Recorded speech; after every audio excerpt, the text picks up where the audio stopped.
episode was a daggone movie, man. You can't tell me you ain't feel like you was watching a movie on this. Go beyond plus ultra. What's up, y'all? We back at it finally. Season 8 of My Hero Academia is here with episode 1. And look, I know there's probably gonna be some people out there. I'm not one of them, but I know there's going to be some people out there that's going to be a little upset with this first episode. So in case you don't know, pretty much the first, 9 minutes of this episode is a flashback. Not even a flashback, but I guess recap of what happened in season 7 with All Might versus All for One. Now, for me, this shit felt like watching a movie, man. I don't know if you guys remember, what was it, season 3? When they first fought one another in the anime. And you had like all the people around the world watching this battle of All Might facing this powerful foe. And they all was like just rooting for him and cheering. That's how I felt watching this damn episode. I'm sitting there like, and I read the manga. I know what's going to happen. But I'm sitting here watching everything go down like, yo, get him, All Might. Do it, All Might. Like, that's how I felt watching this episode. I didn't even care about the 9 minutes that we had of this battle that we've already seen before. I love just seeing all this together. All Might using different parts of machines and naming it after the quirk of his students was just such an amazing thing, man. I loved it in the manga, but I love it more in the anime. Like, yo, Studio Bones did not disappoint with this episode. It had me wanting more. Like, yo, just the way they were just, clashing this. Oh my god. Oh my gosh, man.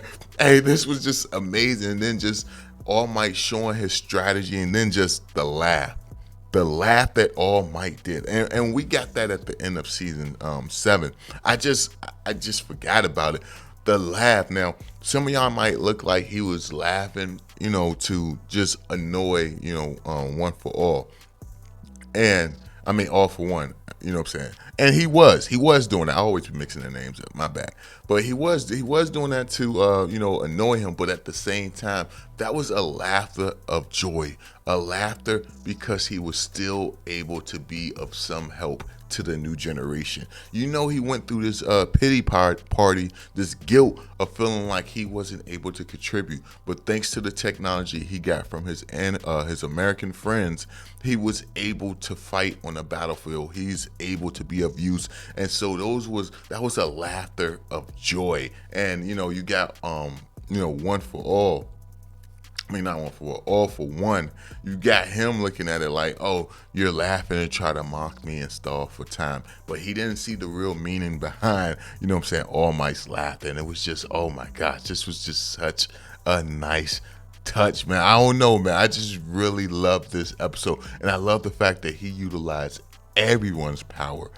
Everyone's power he used in this scene right here. And it was just, man, you got it where the flame died out. His flame died out, but he was able to get a new source of light when he looked around and seen a student. And then, I'm not even going to lie, this part with Aoyama right here, Twinkle. Oh my god, this whole scene right here was amazing as well. And the crazy thing is, I forgot about this in the manga. Part of me is like, yo, did this even happen? You know what I'm saying? Maybe I'm just misremembering. My phone going off. Hey, look, I can call that person back. We got to talk about some goddamn My Hero Academia. We got to call him back. But, shit, let it fall on the ground. But we have it where, they're all captured by this villain. I want to say this is anime only. For this villain. I know it was one villain we didn't really get to see his power in the manga, but I think it was this guy. But anyway, you got it where you have this amazing scene where he doesn't have his tool to use his quirk. So he starts shooting his blink beams wildly. And you got this villain saying like, yo, what do you plan on accomplishing by that? And then you just got the invisible girl showing up. Like, this scene was just so amazing. You got her taking all of the light, warping it. And this, I don't know why.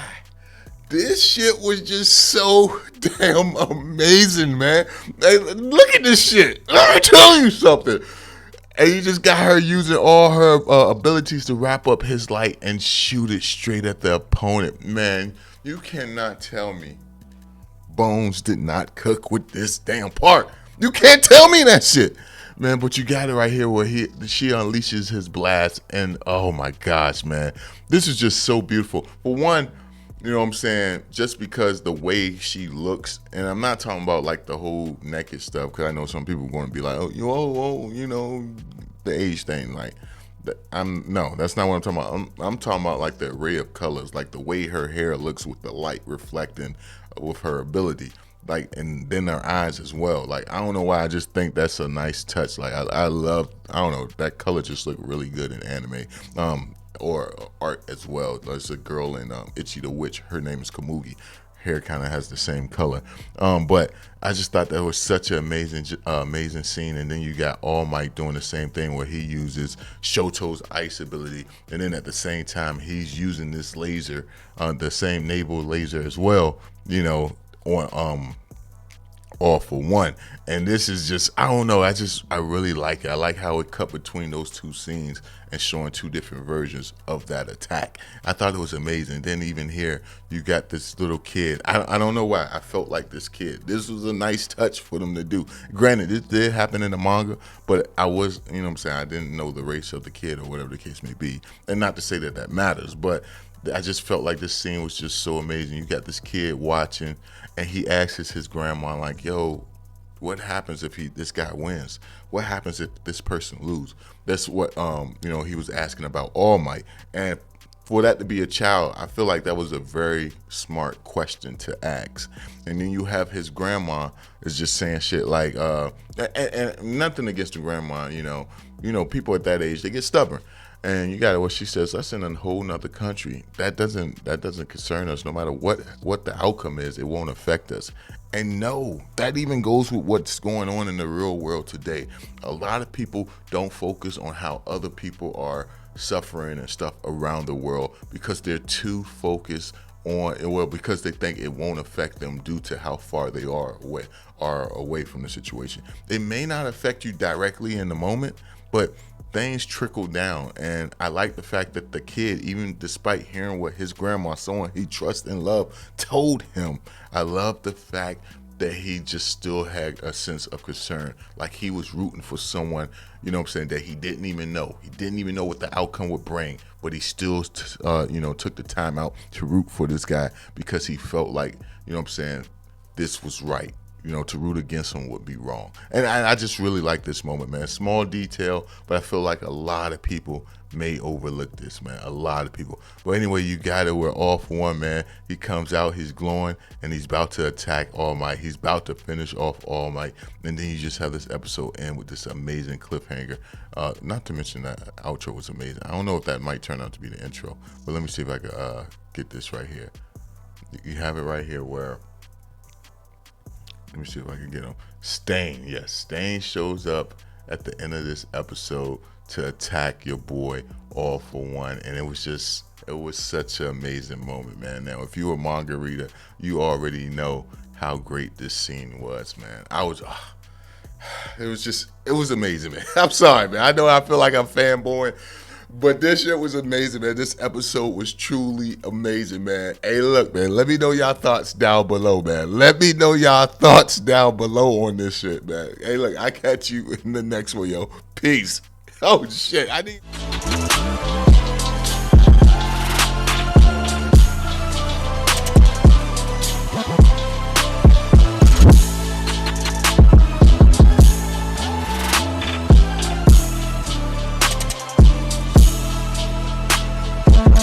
What's up, y'all? We back at it with another episode of My Hero Academia. Hey, look, man, please forgive the noise. I'm on my way to work. This episode was phenomenal, man. Oh my, this is the reason why we scream All Might. Hey, look, I'm sorry, I'm a little amped. It's too early for this shit. I already know. But this episode was amazing. Down from the animation, the art, just the scenes, the background music, like everything about this episode was so freaking amazing, yo. Not only that, the intro for this episode, it was inspiring. You know how they say like Superman is he gives hope, you know what I'm saying? The S on his chest means hope and all of that shit, you know what I'm saying? And his theme song inspires hope, the original Superman theme song, and even the new theme song that they got in the new movie. I feel like with this new opening song, it did the same thing. As I was watching this episode come on, getting ready for work, it like inspired me to be it felt like it inspired me to be a better person, goddamn it. Like, I wanted to help somebody. This shit was just a good ass episode, man, from start to finish. And I'm so glad they stopped it where they did, because if they would have went, let's just a couple more pages from the manga into this episode, I think it would have took the overall shine from what this episode was about. The symbol of peace, you know what I'm saying, which is All Might. This was, oh my gosh. Now keep in mind the abilities that All For One has been using, that little ring you keep seeing pop around at the bottom of his feet. I don't want to spoil it for my manga, for my anime onlys, but that quirk will be important later on in the story. So keep that in mind for those who, you know what I'm saying, haven't read the manga. For my manga readers, you already know, don't spoil it for these guys. Or if you put it in the comment section, space it down. You know what I'm talking about. But man, just seeing All Might face off against All For One. You even had Stain on the battlefield. Stain was willing to sacrifice his life for All Might. It didn't matter to him if he died or not. It's because he got to live out his dream, fighting side by side by the only person he considered to be the one who taught him what being a real hero is about. Oh my gosh, it was such an epic moment, man. But All For One, he's a different breed when it comes to prep time. Like, this dude is better than Batman at this shit. Like, it's like, oh, okay, Stain, it's you. Oh, I knew you would be coming at some point in time. I made preparations for it. You were the only person when I escaped from prison who chose not to obey me. I knew you would be coming after me. Hey, yo, this was crazy. And then to see Stain, and we seen it in the season 7, but to see that Stain was there with, with Icy Hot, or I was about to go Icy Hot, whatever. I'm talking like Bakugo, but he was there with Todoroki as well as Ida, and it felt like he was going to go after Ida because Ida was one of the people he deemed to be unworthy. But he's seen him rushing off to save people, you know what I'm saying, without no care about himself. That's when he realized that your boy Ida has changed as well. You know what I'm saying? So he sees that people can change, and him actually allowing Ida to do that shows that Stain himself has changed. He sees the world that All Might created, and oh my God, it was just such an epic moment. And then just having, you know what I'm saying, All Might doing whatever it takes to stall out your boy All For One was just such an epic touch, man. Just epic. I'm not gonna lie, man. I felt like the audience, like the people they showed around the world watching All Might as he was about to be destroyed by your boy All For One. I felt just like these people because I was screaming. Like, you had a panel, well, I'm saying panel like it's a manga, but you had a part where there was an old man saying like, yo, this dude is about to kill All Might. I need to rush there to save him. It was an old man across the world saying that he needs to rush there to save All Might. He has to keep All Might safe. And it just shows how much of a symbol All Might is. And then it was a nice touch. They actually showed, now I haven't read the manga in quite some time. I think My Hero ended maybe 2 years ago. But they actually showed the part where, I don't remember if this was in the actual manga, but they actually showed the part where All Might teacher actually get taken out. Now, I knew it was part of the OVA, but man, what a scene.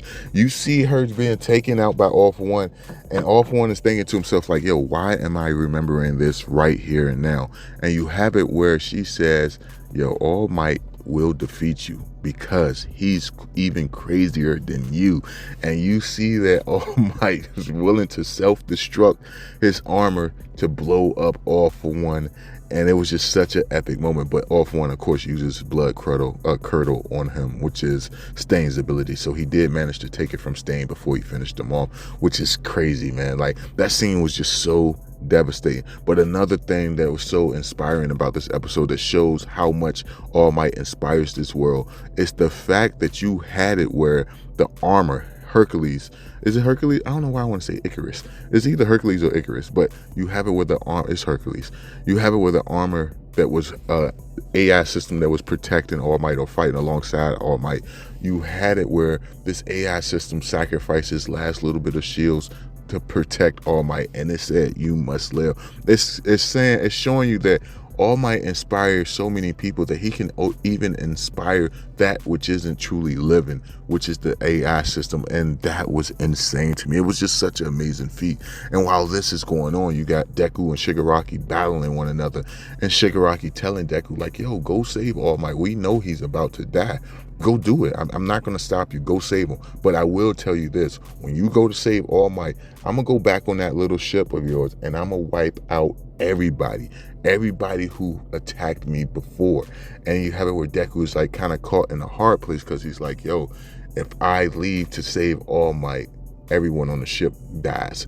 And it's pretty much Deku having a choice to make. But then you have, at the end of this episode, you have this amazing moment where Deku is like, he's about to like just go crazy from trying to make a decision, and you hear an explosion. You look over in the direction of the explosion, and you see your boy Bakugo stand up. And the way they did the animation for Bakugo just looks so amazing. Like, they really took their time out to make sure they got that shit right. Like, that was like the most beautiful and cleanest scene of the episode. Him standing up, he locks eyes with Deku, and it's like instantly they already knew what they had to do. I cannot wait to see the next episode, man. It's gonna be crazy, man. Oh my gosh, they just doing such an amazing job with this season of My Hero Academia. I gotta know y'all thoughts on it, man. How did y'all feel about this episode? I do apologize if, you know, the background noise and everything is too loud. I'm not really sure, but you know, hopefully you guys enjoyed this video.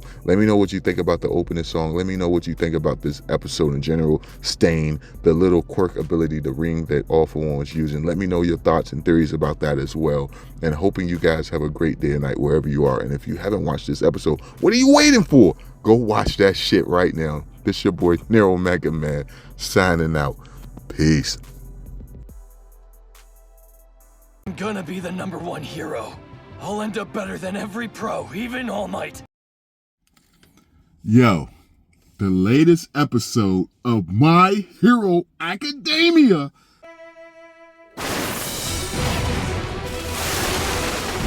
Season 8. Man, the shit was I'm gonna tell you something.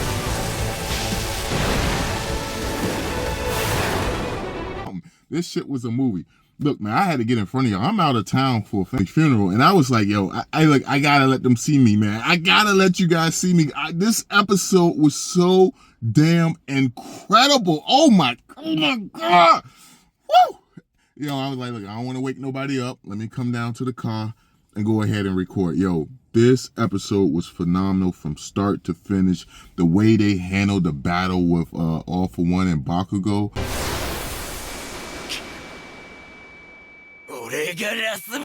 Damn. Hey, yo, and it's crazy because I didn't get this vibe in the manga, and maybe because we wasn't to this part in the other series I'm about to talk about, but the way Bakugo did it, the way they handled the animation for Bakugo when he saved All Might, that shit was kind of like, and maybe it's just me who feel this way, that shit was kind of like Gojo when he came back to face Toji and he was like floating in the air and he was laughing and he was all crazy and felt crazy and stuff. That's how Bakugo felt in this episode. Like, when he's just laughing, breaking through the buildings and shit, you got All For One looking at him like, yo, what is wrong with this guy? He's lost his marbles.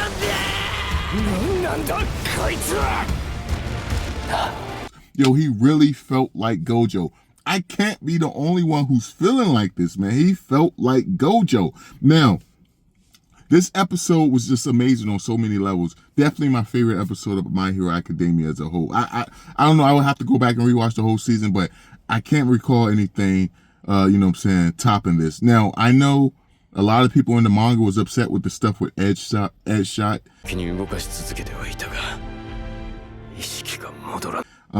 Myself included, but you know, with the anime, it kind of explained it in a way where it felt better than the actual manga, and it might even be explained the same way, but visually seeing it, you know what I'm saying, in motion as opposed to just reading it and, you know what I'm saying, still on a manga panel might be why I feel a little, better about it right now. But I love the fact that they took the time out to show that Night Eye, this was the moment that Night Eye was talking about, that All Might would suffer a gruesome death. Now, in case y'all don't know why, in case y'all wondering why Night Eye didn't know that that was All For One, in his vision, he sees a young kid.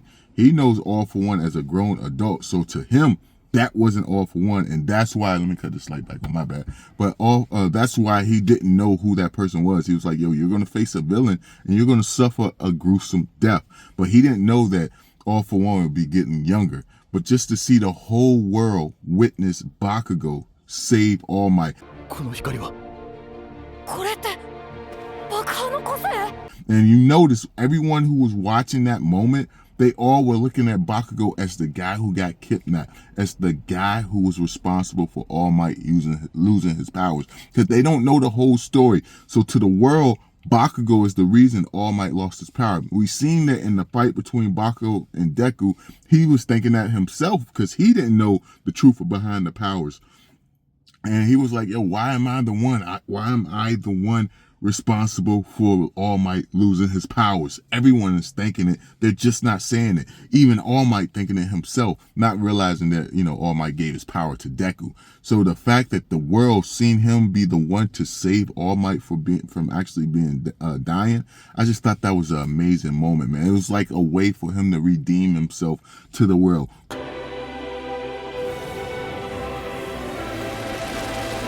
Granted, he didn't need to do that. He didn't need to redeem himself to the world, but the fact that he was able to do so was just amazing. It was just amazing. And then as he goes to fight, All For One, and says that he's he's the final boss.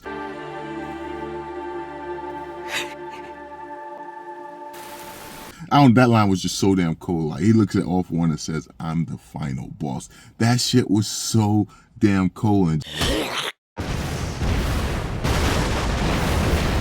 then having his mom was watching it on the TV, telling the husband, like, yo, you need to take a look at our son. The father's like, yo, I can't watch him right now. He's like, nah, he's smiling.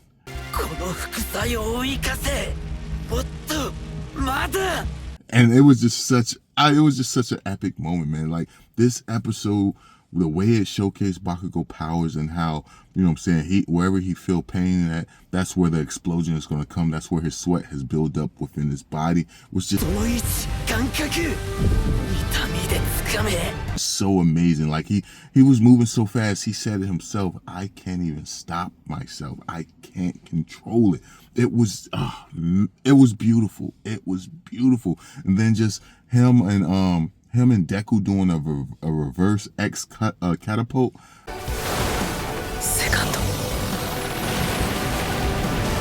Was such a nice icing on the cake as well. And he goes to save All Might with a little bit of a gear shift added to him.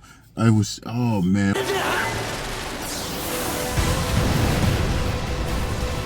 It was just so many great moments. Then seeing All For One looking at Bakugo saying like, yo, why is this guy upsetting me so much? He's making me madder than All Might. And then he thinks about the second user and how the second user is the reason why his brother was able to escape. The reason why his brother actually passed away. And you got it where that's the person he hates most in this world. And then, Kudo. And you got it where he's looking at Bakugo because he's seeing Kudo in him. Now, they do look very similar, but as far as I know, they're not related. You know what I'm saying? If you think about season 7, they're not related. But this battle, this moment, this was so great for Bakugo's character. Him showing the world what he was truly capable of. Him thinking to himself like, yo, now I can keep up with Izuku. That was what he truly wanted. He felt like he was getting left behind because he didn't have one for all. And you know what I'm saying, like Deku has. Deku has a power that's been passed down for 8 generations. And he was feeling like, yo, he's going to get left behind. He's not going to be able to keep up with Deku. But now with his new power up, with him taking his quirk to the max.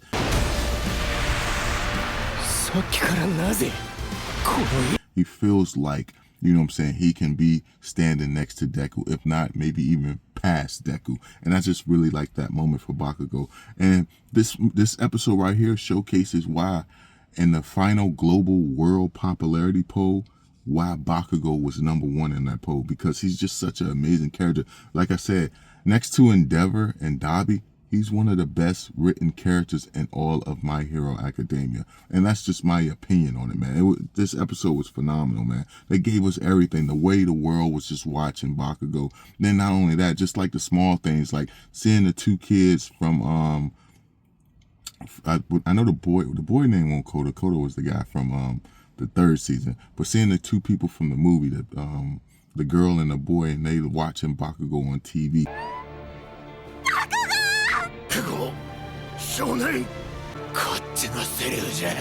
Seeing the girl from the first movie sitting down watching All Might on TV. Those were all small moments that really made this episode just like just bang, just snap. Now they showed a couple other things besides Bakugo facing off against you know what I'm saying, All for One. They actually showed like Spinner being arrested, and they showed a lot of the other villains being captured and a lot of the other heroes, you know, doing rescue work.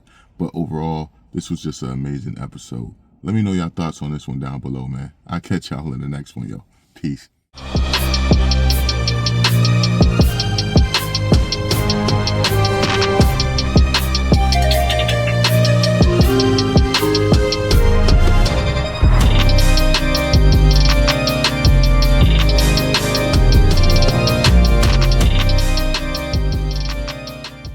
Hey, yo, we just got the latest episode of My Hero Academia. I know it's early as hell, but hey, look, we gotta talk about this, man. Now, I'm curious if All for One turned out the way he did because of his mom. If you see her right here, she's pregnant in the alleyway with the bottle. So I don't know if that had something to do with his upbringing. You know how they say you're not supposed to do that while you're pregnant. And the fact that she was doing that is really crazy. But we find out, we see parts of his past, and they really made All for One just feel like a straight monster. I don't know if it's me, but they really made him just feel like someone to be feared, man. Just after he was born, as you can see, he's a giant baby. His brother suffering from malnutrition.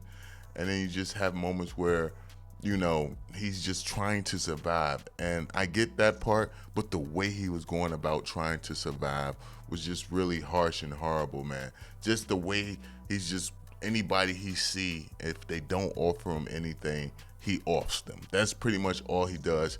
We see the first baby, the glowing baby, which was a staple in My Hero from the very beginning. You know, they've always showed this baby. And you have it where they show this scene right here, oh my gosh, which is just so brutal. I'm surprised this is more brutal than it was in the manga. Keep in mind, for manga readers, we know, like it was brutal in the manga, but like seeing it animated, I was surprised they chose to make this so vicious. I'm surprised, like you have him like, he's a little baby, they're like, oh, he's an orphan, abandon him. And they're just leaving All for One right here. Now you have it where they're just thinking like, yo, he's a normal kid. We're about to go and protest because, you know, this is when quirks first came to be. So some people are against it, some people are with it. It all just depends on your viewpoint. Like I said, this portion of My Hero kind of feels like X-Men. If you think about the X-Men series, and we know Horikoshi, the creator of My Hero, is a big fan of comics. Hence, you know, this episode showcasing comics many times over. But you have this vicious scene right here where these guys, like, look at this shit, like, look how vicious that shit was. Yo, you can't say that shit won't vicious. I'm like, yo, Bones, what are you doing? What are you doing? This scene was just so vicious, man. I was not expecting this. Like, and then just to have it being done by a young kid, this was so ruthless. He was a monster from day one. From day one. This dude was a straight monster. Look at the look in his eyes. No remorse. Just straight finishing off these innocent people. Well, who knows what they were about to do. But you have it where you see, even as an infant, after being born, his mom seemed to have died from childbirth. And you got it where he's still trying to devour his mom while holding on to the hand of his little brother.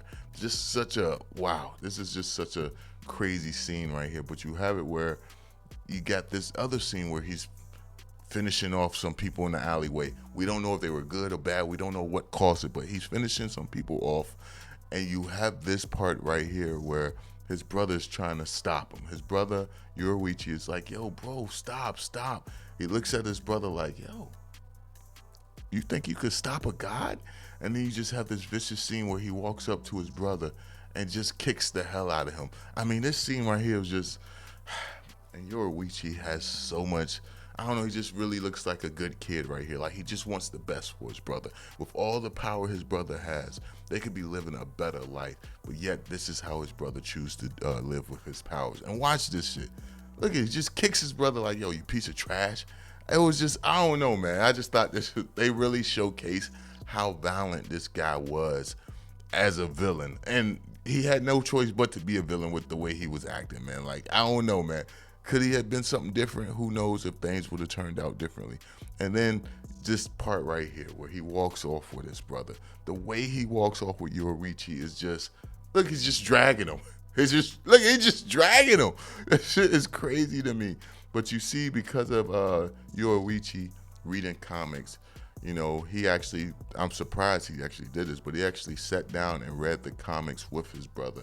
And because of that, it made him have a new outlook on life. He wanted to be the villain after reading these comics. And you just have it where, you know, he goes out to find the glowing baby. He comes back and he's glowing. Like, look at him. So he took out everybody who was around the glowing baby, because the glowing baby was labeled as pretty much the first meta. But we know it not to be true, because All For One said other people had powers as well. It's just that for some odd reason this kid stood out, and I'm imagining it's because he's glowing a quirk. But because of that, All For One finished the kid off, and it was just, damn, this was just sad and crazy, man. This was a brutal episode, man. It was a brutal episode. He's like, yeah, I wiped them all out. I took them all out. Then we even see when he gives the power of one for all to his brother, not realizing that his brother had a quirk already, but because his brother was suffering from malnutrition, he never knew about it. Then we also have it where we see him actually kill his brother, Yoruichi, unintentionally. He didn't want to do it. He was full with anger, and he actually kills Yoruichi. He actually kind of deteriorated his body. It was crazy, man. He was kind of upset that his brother would run away from him, and because of that, he wiped his brother out. Crazy. That shit was brutal. Like, to do to your own brother, and because of that, that's what led All For One for going down even more down a darker path. And you have it where, you know, he wanted to connect. His whole thing was really he wanted to connect with his brother. He really wanted to be back with his brother. And he knows that he's able to talk and communicate with people, you know, within his inner realm if he takes their quirk. So he feels like he was trying to take his brother quirk in that last moment so that his brother could always be with him. But it turns out, since his brother quirk was no longer there in the body, and that's when he realized, like, yo, he was able to pass his quirk on, and he wasn't able to detect it because his quirk was suffering from malnutrition as well, and it wasn't fully developed. But you have it where, because of this, All For One, he starts going around taking out all of the users. He's trying to get everyone who ever has something to do with this quirk so that he can be close to his brother. And as you see, we see a little flashback of him wiping out each of the previous users to try to get this quirk back so that he can be with his brother. All this really was a story about a man trying to be back reunited with his brother that he took out. But we even have it where he says, like, yo, he was so mad with Yuta that he actually went and wiped out this man's whole bloodline. But Bakugo reminds him of him. Even though Bakugo can't be related to him, Bakugo reminds him of him. So he wants to finish off Bakugo because of how angry Bakugo is making him. And he unleashes all of his quirks at one time. But this right here is what showcases why Bakugo is such a fierce person and such a smart and intelligent fighter. You have it where Bakugo himself actually put pieces of his sweat within, you know what I'm saying, All For One's body earlier in the battle to keep him from fighting back. To keep him from doing anything crazy, waiting for a delayed explosion.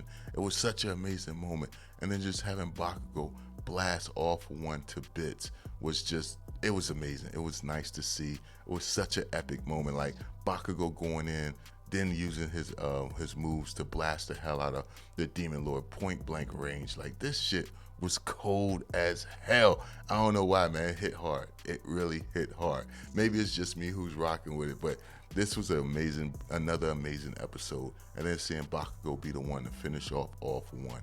It was amazing. Even having All For One as a little baby crawling towards Bakugo. Bakugo saying to himself, oh, he's just a baby. I could let him go. And then realizing what he told his friends, like, yo, the hero always wins. And you got it where Bakugo catches the little, I don't know, it was just such an epic moment. He was about to pass out. He catches the little spear. For a quick second, you would think Bakugo was impaled, but he catches the spear, bites it off, and kills the demon warrior. Yo, oh my God. This was such an epic moment. I love this for Bakugo character, and at the same time, I love how brutal Bones was with this moment for All For One fading away. But all in all, we also get a little bit of Hawks in this episode as well. But all in all, amazing episode. Enjoyed it from start to finish. You know what I'm saying? Sorry I can't go too in depth, but I gotta get to work. But hopefully you guys rock with this. Let me know your thoughts down below. I'll catch you guys in the next one, man. Peace. What's up, y'all? We back at it with the latest episode of My Hero Academia, man. What's this, episode 4, episode 5? Look, this shit was crazy.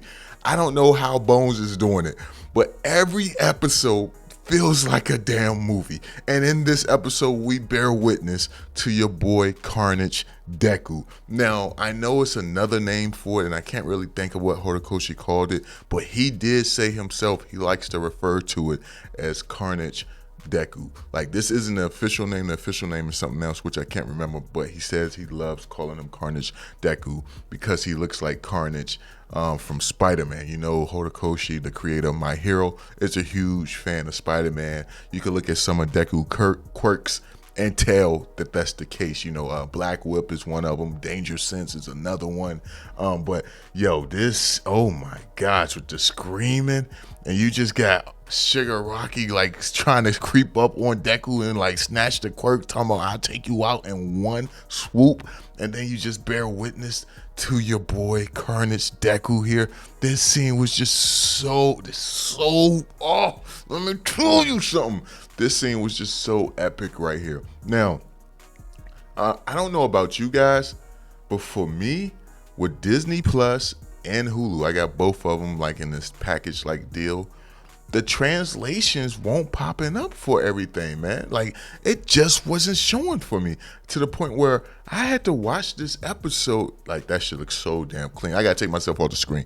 But I had to watch the episode on a you know what I'm saying, a pirate, you know what I'm saying, way, as opposed to watching it on something that I pay for, because they would not show the like, it would show the translations for certain parts, but then there'll be parts where people are talking and nothing popped up on the screen. And I don't know if that was just an issue that you know what I'm saying, Hulu and Disney Plus was having, but dang, it had me upset, man. I don't know. Let me know down below if that was happening to you guys. I think it's on Crunchyroll, but I haven't upgraded my Crunchyroll in a while. I haven't been on Crunchyroll in a while. I got the free version, so I don't even think they showed the latest episode.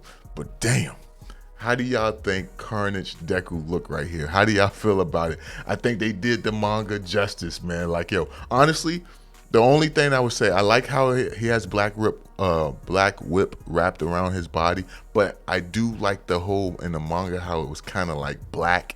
Up here, it's not really black. It's like the greenish, you know what I'm saying, greenish, blackish, or, you know, appearance. I would have liked the solid black a little bit more, but this shit still looks goated, man. This episode in general, man, it really made your boy Shigaraki feel like a straight monster, man. Maybe it's just me who feel like that, but they really had Shigaraki feeling like a straight monster.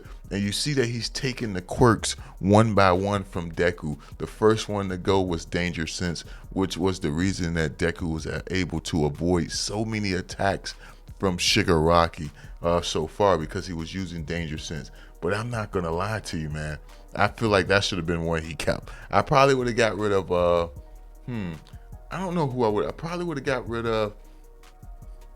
I would have got rid of the smoke one. I feel like that's the most useless quirk out of all of them. Not to say it's a bad quirk, but without other stuff backing it up, I think that's the worst quirk in my opinion. You guys can let me know how y'all feel about it. But and then just them fighting on the water. I forgot about this in the manga. I really forgot that all of this went down in the actual manga, and it was just, this was a good ass episode. Now I'm trying to think like what has been my favorite episode so far. We're 5 episodes in.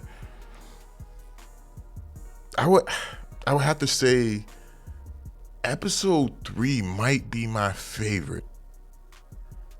And this might be my third, right? This might be my second or third favorite. Just, oh my God, just the scene. Like, now keep in mind, remember, All for One also used that circle quirk right there, the ring right there. And I'm not going to spoil it for my animes only, but just pay attention to that quirk right there. I just got to point that out so that you guys know what to look out for. But you see him using it a lot more in this battle to try to take down Deku. You know what I'm saying? Now that All for One is actually gone. But that scene was crazy. That scene was goated. Like, that boy Deku, as soon as the hand touched him, he ripped off all the fingers, man. And just seeing this episode and how the other users are talking to Deku, telling him what he needs to do, how he needs to take down Shigaraki. But of course, Deku is still trying to save Shigaraki. He still sees a kid crying that needs saving. Now, I'm not gonna lie to you. I don't think I would have been that guy. I would have been the dude saying like, yo, this dude is a monster. We need to eliminate him at all costs. We taking him out. But Deku, he still can see the goodness in his heart. He's thinking to himself, if Shigaraki wasn't really an evil person, or if he wasn't a crying kid inside, why would he hold on to that memory? Why wouldn't he get rid of that? Like he discard everything else he don't need. He's saying that about Shigaraki. Me, I would have been like, nigga, you reading too much into this shit. He's a monster. We need to take him out as soon as possible. But you see, they come up with this plan where they feel like they can attack Shigaraki by giving him one for all. You know, bit by bit, they're going to test it by giving away the gear shift quirk.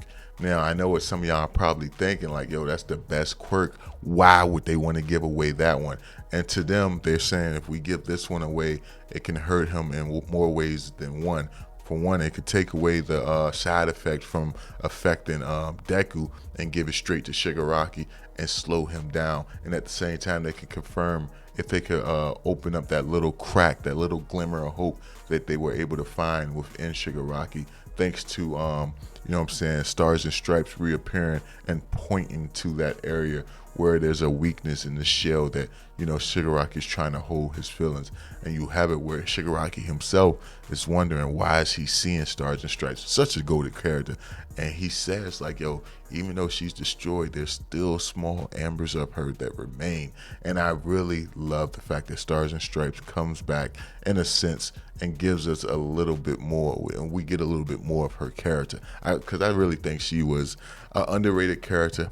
One that I was upset that she got wiped out so quickly after we met her. I would have liked to have seen more of her. In case you don't know, she actually was in the first My Hero Academia movie. She was one of the people that All Might saved when he first went to America.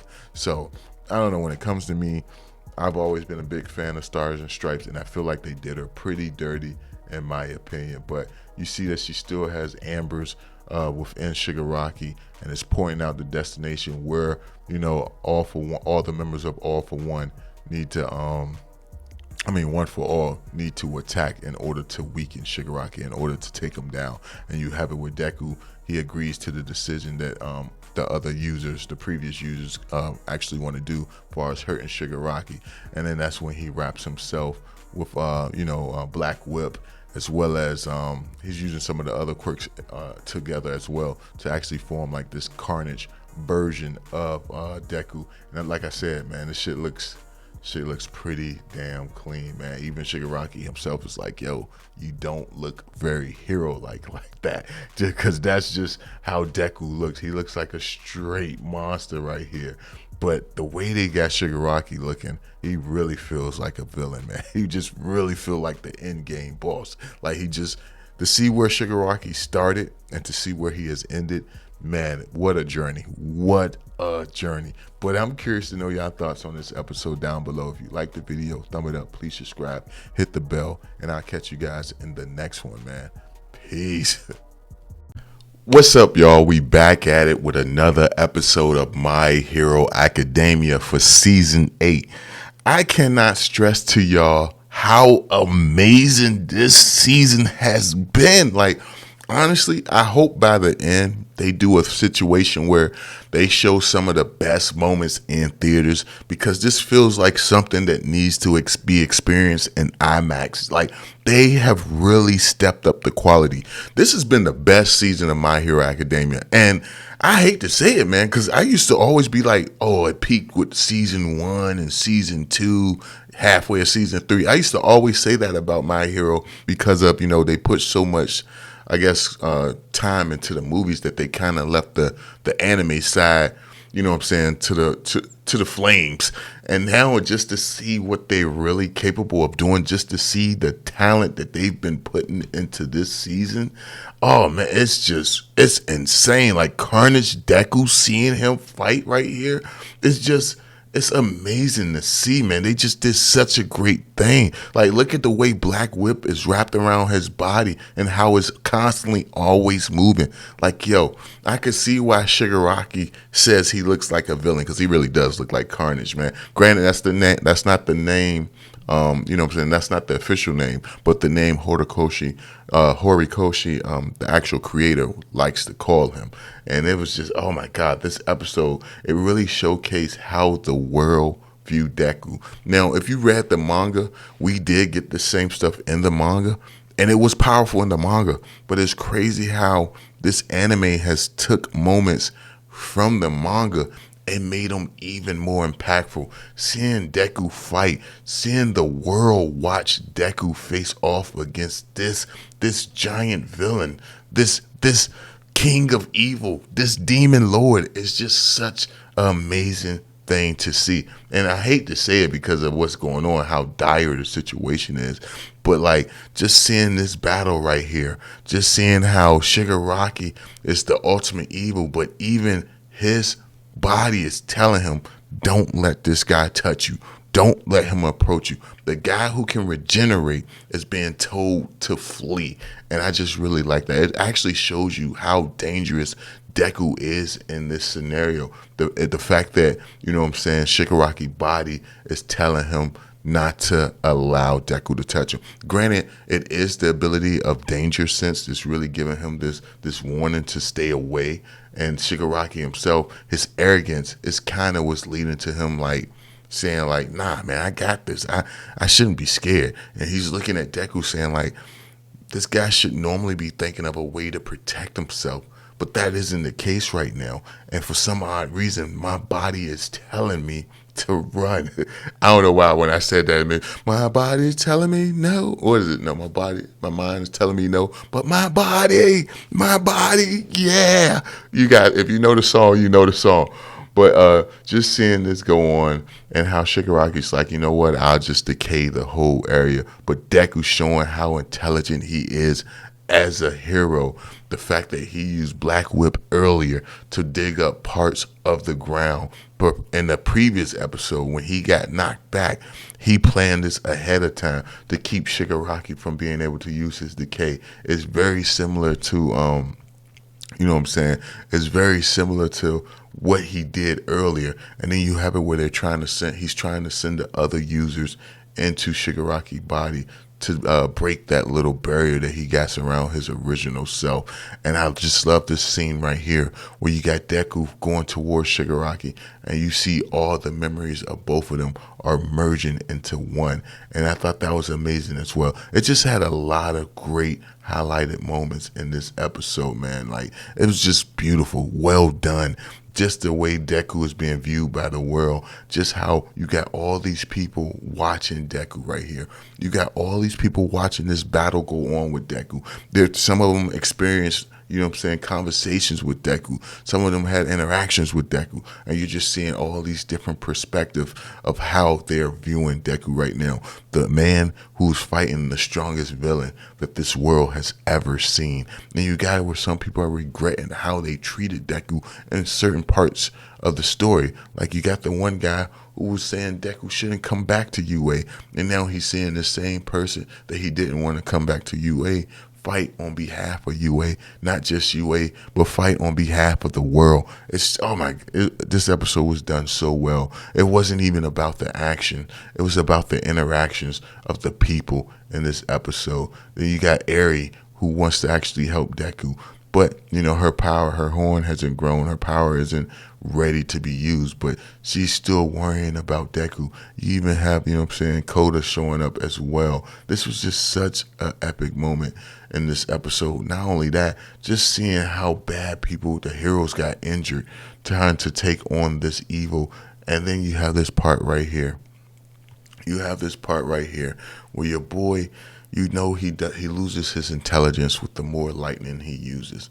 But yet, he seems to be kind of like where his intelligence has left, but he still has the right sense of mind to worry about Deku. He even goes to say Deku right now is the strongest person in the world.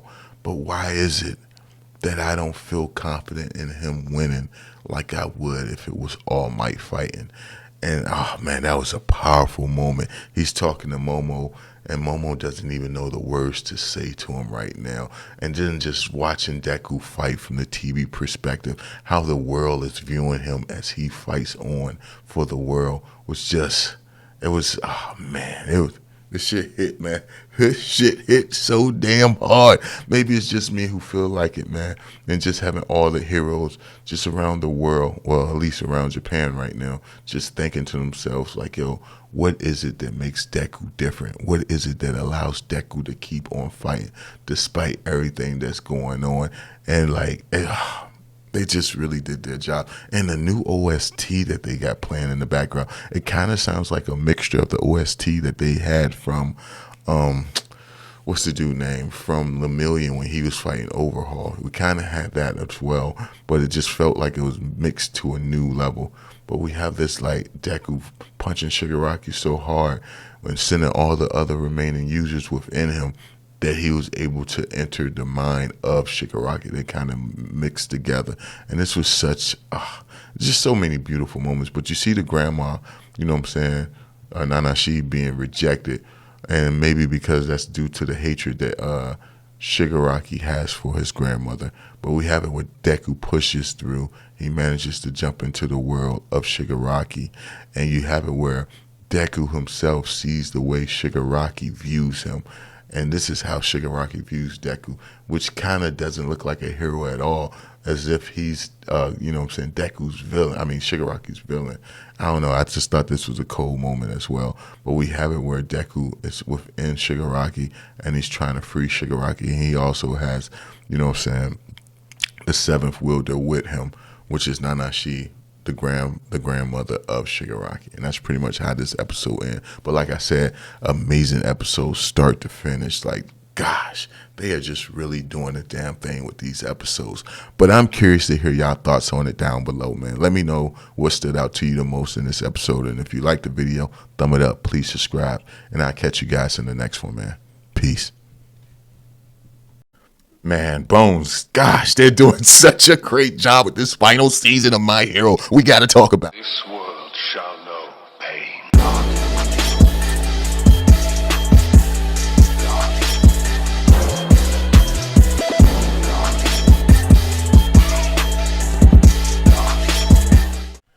What's up, y'all? We back at it with another episode of My Hero Academia, man. Episode 166. It's only a few more episodes left for the final season. I want to say it's a total of 11 episodes, and I believe this was episode 7 of that season. So, yeah, man, we got 4 episodes left. Yo, I cannot stress to y'all how good a job Bones has been doing with this series. It's crazy how I enjoyed reading this in the manga, but it's crazy how the anime has took it to greater heights in my opinion, where you're feeling even more for the villains. Like Shigaraki, he's a lost soul, man. Like I feel so sorry for him after seeing this episode. Deku as well, like with everything Deku went through, this episode was just so impactful. In fact, I would say it's probably my favorite episode so far this season. And it wasn't even really no action in this. This was a dialogue heavy episode, and for me, it just hit so much harder, man. Just seeing what Shigaraki went through as a kid, having Nana, the seventh user, see what her actions actually caused by her choosing to leave her kid. You know what I'm saying? To be a hero, just seeing the path that it set her child on, which also affected her grandchild. This was such a crazy episode, man. And when you look at it, you see the mistakes that she made. She sees the mistakes she made, and she's got to be thinking to herself, what could she have done differently to stop this from happening, from giving birth or giving rise to the greatest villain that the world has ever seen, which is Shigaraki. And I imagine she's probably thinking like, or at least I'm thinking, like, you should just been a hero that wear a mask, hide your face. That way you could have still stayed with your family. People would have never really known who you were unless they happened to rip your mask off. And you know what I'm saying? You were worried about your enemies finding your family. Well, they did anyway. You know what I'm saying? So you might as well have wore a mask. But she couldn't have known how it would affect her kid. And you see that the anger that she put into him by abandoning him, you know what I'm saying, caused her son to take it out on Shigaraki. It was just a sad moment, man. Seeing her right here crying, and then her just trying to stop her son, and she does stop her son, thanks to her ability of one for all piercing through. And you got it where she stops her son and she actually apologized, and then you have it where Deku himself. He actually runs in and stops Shigaraki. He tries to, save him because he sees what Shigaraki is capable of and what Shigaraki is trying to do. He goes into the memories of Shigaraki and try to keep him from doing that one thing that caused him to become the villain when he finished his family off. It was all a mistake. But then you got it where Shigaraki is telling himself that's something he wanted to do. He wanted to destroy his family. He wanted to destroy that house. He wanted to destroy his father. But you got it where Deku was saying, well, if that's the case, then why am I seeing a kid cry? And you have it where, Shigaraki, you find out the main reason Shigaraki really became a villain because there was no one there to reach out to him. No one was there to reach out and try to hold his hand. And you got Deku himself thinking to himself, he would have been lost had it not been for his friends at UA reaching their hands out to him to be a friend, telling him that they will be there for him, and that right there kept him from going on that darker path that we seen during the Vigilante Deku arc, or Dark Deku, whatever arc name you want to call it. And you have it where, because of that, Deku was able to somewhat break the hatred that was surrounding Shigaraki's heart, to the point where Shigaraki himself is saying, like, this kid is erasing all of my hatred. Damn. Hey, I'm sorry, man. This was just a good episode, man. This was a really good episode. And you got it where Shigaraki explains, like, I can't stop being a villain because, and this part is so deep, I can't stop being the world's villain because me being the world's villain is the only reason I'm able to be the world's villain is because they want me to be their hero. And he's referring to the villain. He is the hero of the villains. And that shit is just so damn deep. It means deep down, Shigaraki always wanted to be a hero, whether it was a hero in the eyes of the good people, or if it was a hero to the villains. He just wanted to be a hero, and this right here showcases it. Man, they just did such a great job with this episode. And you see people around the world, people who aren't necessarily villains, but people who feel like this world has nothing to offer them. There you have them saying, finish off this world, Shigaraki. Destroy it all, Destroy it all, Shigaraki. You have these people saying this around the world, and to them, Shigaraki is their hero. And I just thought this was such a powerful moment. But then as that's going on, you have it where Shigaraki starts to see memories that he doesn't recall. Deku is seeing them as well. And you see his memories of Shigaraki's father talking to a mysterious man that we have no idea who this person is. And then we see All For One show up. He pops up, he reappears, and you see that, he tells Shigaraki like he's the one who planned all of this. Of course, Shigaraki is looking like, what are you talking about? And he says, I orchestrated every decision in your life.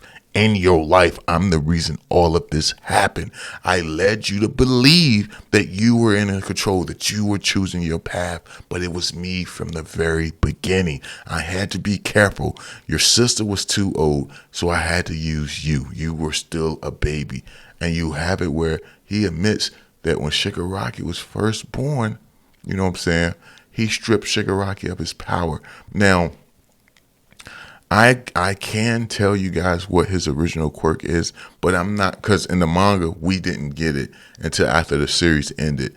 Horikoshi announced what Shigaraki original quirk was.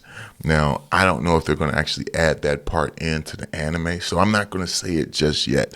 But as we go through this season, if they don't tell us what his original quirk is, because I have a feeling they're going to add it in, even though we ain't get it in the manga, I feel like in the anime they're going to add it in. I will tell you guys what it is if they don't tell us themselves. But just keep in mind, Shigaraki quirk was taken. And we have it where, this guy, this old man, which is All For One, pretending to be some random guy, you have it where he actually gives Shigaraki his decay quirk. And we find out in this episode that it actually is, Overhaul's quirk, but it's only part of Overhaul quirk. Overhaul has the ability to deconstruct and reconstruct. He only gave him the deconstruct part. He didn't give him the part to reconstruct. And you have it where Shigaraki realized that he was being used. Everything that happened between him, all the decisions he made was all because, All For One. He triggered it. He put him on this path. He didn't have a choice to be anything else. He manipulated all of Shigaraki's life. And you have it where that right there pretty much destroyed Shigaraki's psyche. And he's gone now. And you have it where All For One pretty much gains control over Shigaraki's body. You see that because of that, because Shigaraki is gone, the decay quirk is actually gone as well. And that's something we didn't actually get in the manga. Or if they did mention it, I myself didn't catch it. So, hey, look, I'm not perfect. That's one of the things I missed. And but seeing it in the anime, I was able to catch him say those words, Shigaraki and decay are gone now. And you have it where, his body is still damaged due to all the damage that Shigaraki took. And we have this brutal scene right here of Deku. And I'm going to tell you guys, I'm surprised Bones went this far. This was unexpected. I knew what was happening in this episode, but I didn't think they would show us all the gritty stuff that we seen in the manga. And they actually show it. Like, you see Deku is a wreck right now. He's pretty injured, man. He's pretty injured. And I feel like when I seen this panel right here, Deku, man. I'm surprised they went this brutal with it. I'm surprised they showed us this, man. Deku laying there all bloodied up. Let me see if I could get a better picture of it. Let me see if I could. Yeah, like with the streaks and stuff, his arms are gone because remember it got decayed in Shigaraki's world, so it came over to the real world. That panel right there, well, I'm saying panel like I'm reading the manga, but this scene right here was crazy, yo. I'm just really surprised they went that route when it comes to this episode. But then you have it where, the other heroes, and my bad, I'm getting messages and everything about this episode already, but you have it where other heroes come to save Deku. You got Cero showing up, and you have it where I'm curious what quirk was your boy All For One about to use on Deku, but you have it where all the heroes start to show up to help Deku, as well as Eraserhead. You even have it where, Warp Gate is being used by Category. Like, you have that going down as well. And you have so many heroes showing up to the battlefield to help Deku. You even have it where the people, they've changed. This guy right here, he was one of the guys who was against Deku coming back to UA. You see that he's had a change of heart after seeing Deku fight on his behalf. You see this guy right here has a change of heart, like, yo, we can help this kid. We need to help this kid. He even takes his shirt off to give to Deku because he sees that Deku clothes has been torn in the battle. He's like, yo, he shouldn't be there alone. And you have it where all the heroes start jumping in to actually help Deku face off against All For One. And you see that, you got it where even Eraserhead says, Eri wanted to help y'all, wanted to help you. She cut off her own horn. And I'm surprised they didn't show this part. This is one thing that we got in the manga that they chose not to give us in the anime. They actually show her cut her horn off. And maybe they might show it at some point. So if they do, I do apologize for spoiling for you, but I don't think they are, given where this episode ends. But you have it where she offers up her horn to Eraserhead, saying like, yo, this should help rewind Deku a little bit. Give it to him. And you have it where he places the horn on Deku, and you see that it's able to restore the arms that he once lost. You got him crying as he's, this is an emotional moment. So when people say Deku cry a lot, forget that, man. They like, yo, this dude is doing some really crazy stuff. If he gotta cry, let him cry. I'm just saying, if he gotta cry, let him cry. But you got it where all the other heroes show up to help Deku, and it's just such a amazing moment, man. Such a powerful episode. Like I said, I enjoyed it from start to finish. And now, there's one thing I will say about this episode that, as far as the manga goes, I think the manga did it better, but we might get it in the next episode. So I can't really say, I can't 100% say I disliked it, because I'm not sure if we're going to get it in the next episode. But you have it where, all the heroes show up to help Deku. All of Class 1A, you got them all right here showing up to help Deku, as well as other heroes, kind of like a Avengers Assemble moment, with the warp gates opening up from Endgame. That's what it reminds me of. But in the manga, this panel right here, with Mineta and everybody else, I want to say it was so amazing and done so well that I was just like, wow. Matter of fact, I'm going to see if I could find it on my phone, because that's just how amazing that panel was. And don't get me wrong, this looks dope, but I feel like it's not as impactful as the original one. Now let me see. Let me see My Hero. Let me find it on the Shonen Jump app, and it was towards the end. So I want to say maybe, let's see what chapter. I want to say maybe chapter 427. Nah, that's after. Okay, 424. Okay, damn. I don't know. Maybe we got a lot of stuff to do, but let's see.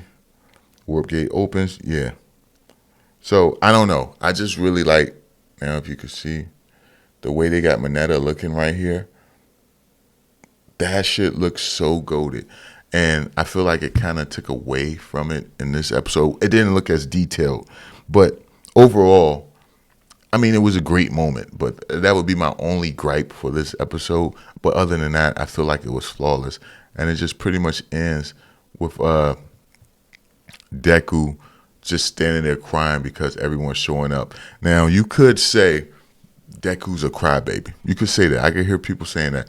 But like I said, this moment is just like what we got in Endgame, okay? And Captain America, he was crying. He was like, yo, when his friend showed up, it was tears of relief when he's like, on your right, or no, on your left, and everyone shows up to help him in his final battle.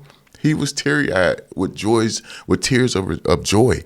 And Deku has the same thing. And I don't see people saying that about Captain America. People are saying that's one of the greatest moments of the movie, of, that, what do you call it, the Marvel, the MCU. They're saying that's one of the greatest moments of it. So I don't understand how people could say it's Deku cries too much, but could look at Captain America and say it's cool. But all in all, amazing episode, man. Amazing episode. But I'm curious to know y'all thoughts on this one, man. I'm curious to know y'all thoughts on this one. Let me know in the comment section below. Damn, what an episode. My hero is doing the damn thing. I'll catch you guys in the next one, man. Peace.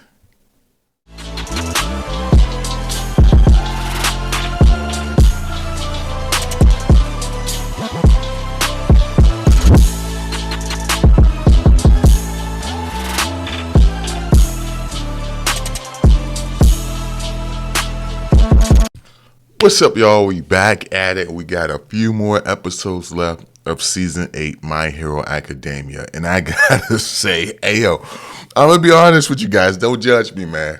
Hey, look, this shit was emotional in the manga, but watching it in an anime form, this shit had your boy teary-eyed, man. Hey, this was one of those episodes, man. This was one of those episodes. And my favorite line out this whole episode was, tell him Shigaraki destroyed things to the bitter end. Hey, that line was so cold. It was cold in the manga, and it was cold in the anime, but just this episode, having every hero damn near involved with this race as Deku tries to make it to All for One and get that final strike with the final remaining ambers of One for All. It was... I feel like this is one of those episodes of anime that will be remembered for years to come. Despite how anyone feels about My Hero as a whole, there's some stuff that you can't deny, and that's this final battle was just done so beautiful. And it's just amazing how this is done to the point where it's better than it was in the manga. Don't get me wrong, this was an amazing experience reading it in the manga, but Studio Bones has done such a great job with this series and took it beyond what it was in the manga. It took it to a whole nother level. There were people out here who wasn't too fond of the ending of My Hero Academia. They said there was things they didn't like of it. They weren't a big fan of. And you see that the anime kind of like touched up parts where you're like, you know what? I wasn't looking at it the way the mangaka intended me to view it. And then you have it where seeing it animated, you can see like, oh, okay, this is the real vision he had. Seeing this stuff in motion, I'm able to realize what he wanted us to realize. And man, this is just such a beautiful moment. Even just like simple stuff like this, like, something you would look at in the manga and maybe overlook, but then seeing it in the anime, you're seeing how big a factor, how much a person contribute to Deku making it to All for One. Like, this is something like I glazed over when I read it. Like, Hearst jumping in, taking that light beam, deflecting it in the direction, which was a very powerful and bold move, because that blast probably would have killed Deku. You know what I'm saying? He probably wouldn't have had the strength to take that blast, but you have it where, the invisible girl jumps in and she says, if it's a light attack, I can reflect it. Something small like this in the manga just feels so big watching it in anime. And maybe I'm the only one who feels this way. You guys can let me know down below, but I just feel like Studio Bones has done such a great job showcasing every hero and how they contribute to helping Deku get that final strike. I don't know, man. For me, this is my favorite episode. Everyone working together, seeing how Deku is different from All Might. Because you have it where All for One says it himself. He was like, Deku is weak. He's different from All Might. He's weak. He stumbles. He falls. When you think of All Might, you think of all the battles that he had by himself, fighting as a lone hero in order to make sure everyone's able to smile. But you have it where Deku is weak, and you have it that right there makes others want to stand and aid him in his battle, in his trouble, in his danger. They want to be by his side to help him prevail, which makes him, my bad, got a little tongue tied, but that makes him different from All Might, and I just really like that we get to see this, and it's not a weakness, but All For One would consider it to be a weakness, him being weak, but him being weak is actually his greatest strength because it makes others want to stand by his side. It makes others want to risk their lives to help him. When you think about All Might, no one helped All Might because it was like he's strong enough to do it on his own. Even when you think about the battle that happened in season 3 when All Might versus All For One, no one jumped in. They may have they may have distracted him, but like as far as like fought side by side with All Might, they allowed him to do it because they believed he was strong enough to do it. And you have it where in this battle with Deku versus All For One, everyone's helping Deku because they know he's not strong enough. They know he's weak, but that right there is his greatest strength. The fact that he's able to draw people in to help him in this battle. It was just nice. Like even this part with Mike, man. I don't know why, man. It was just a touching moment, man. Just a touching episode. Everyone getting involved, everyone jumping in, everyone trying to help him. Like he even got gentle hero helping Deku. As you can see right here, you got one of his rubber band or whatever you want to call it, quirk abilities to give Deku a little boost right here.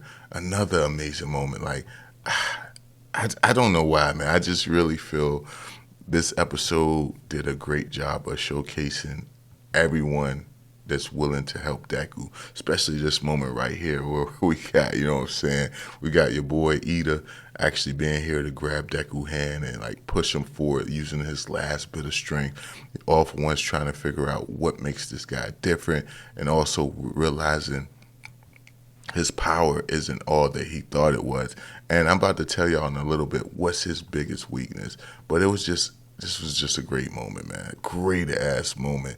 Enjoyed it. The only thing I probably would have wished different was that old girl was there to help as well. Granted, I know she got injured. She was on death door.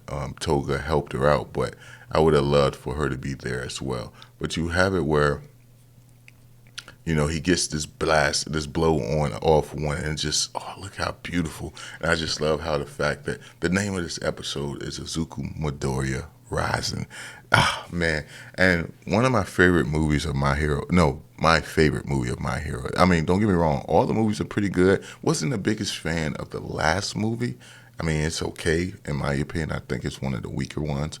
But my favorite moment, my favorite My Hero Academia movie is Heroes Rising, and I just like the fact that this episode is called Hero Rising. And if you look at some of the punches that Deku throw, it's the same type of punches he throw in the movie Hero Rising. You know what I'm saying? But this was just such an epic moment. And then even having parts where Bakugo jumps in to help. But right here, this is the undoing of All For One.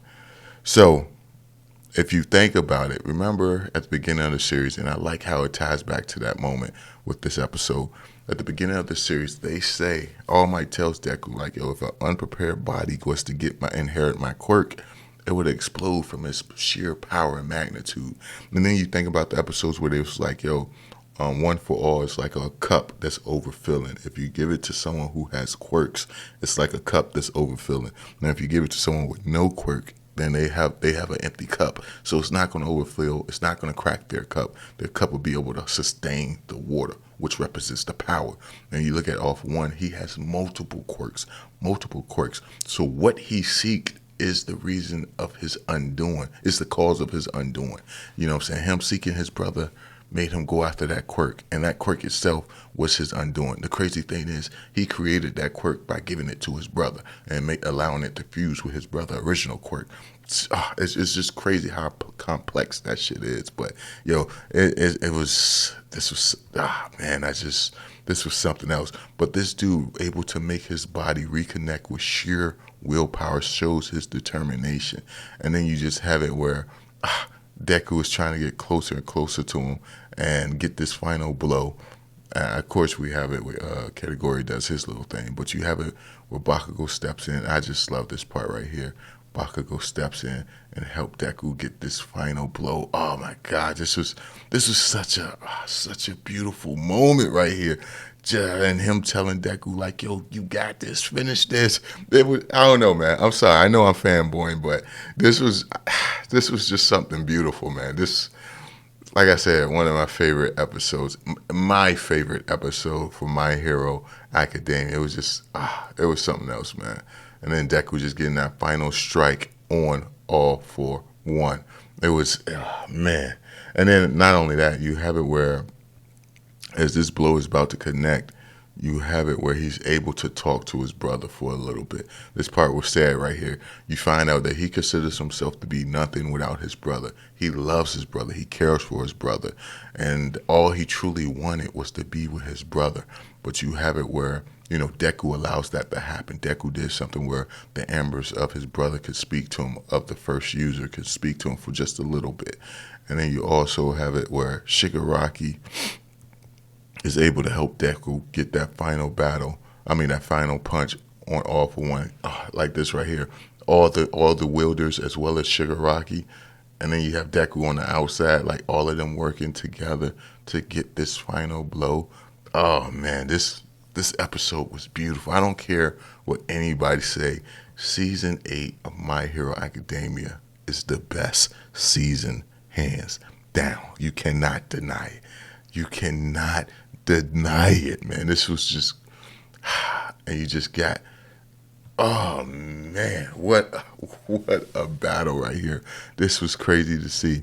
But I'm curious to hear y'all thoughts on this one, man. How do y'all feel about this episode? And then you just got this moment where Shigaraki is talking to Deku, and he says the line I was talking about, where he says, like, yo, let them know, let Spinner know, Shigaraki destroyed everything to the bitter end. Oh man, this is something else, man. This was something else. But let me know y'all thoughts down below, and I'll catch you in the next one, man. Peace. What's up, y'all? We back at it with another episode of My Hero Academia. Episode, if I'm not mistaken, episode 9 of season 8. We only got 2 to 3 episodes left before My Hero is completely gone. It's hard to believe that My Hero is about to end. I don't know, man. I feel like it's too soon, man. Too soon. But hey, I need you guys to answer this for me. How many of y'all had trouble with Hulu? Like, I was trying to watch My Hero on Hulu. It had no subtitles. And then it's not even on Disney Plus right now. Like, I don't know what's going on with this episode, but I had to watch it by other means. And I don't like doing that. I be feeling guilty, especially since it's the final season. But it's like, yo, what's up with the subtitles missing? Like, what's going on?